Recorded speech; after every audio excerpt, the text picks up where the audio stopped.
अस्सलाम वालेकुम friends, welcome two मायराजू kitchen. अॼु असां मायराजू किचन में तव्हांजे लाइ खणी आया आहियूं तमामु मज़ेदार ऐं आसान लाहौरी गजर जी चाट। ही चाट ठाहिण जे लाइ सभिनि खां पहिरियां हिकु प्याले में असां विझूं था उबरियल ऐं कटियल आलू 1 कप,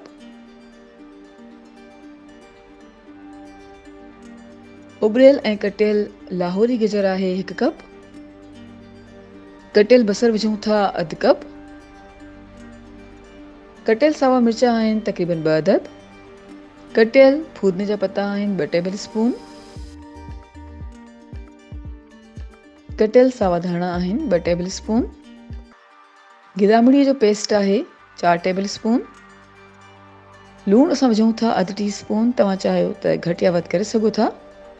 अंबचूर पाउडर विझूं था 1 टीस्पून, कुटियल ॻाढ़ा मिर्च आहिनि 1 टीस्पून, जीरे जो पाउडर विझूं था 1/2 टीस्पून, भुॻल ऐं कुटियल सुका धाणा आहिनि 1 टीस्पून, टमेटो केचप आहे 2 टेबल स्पून,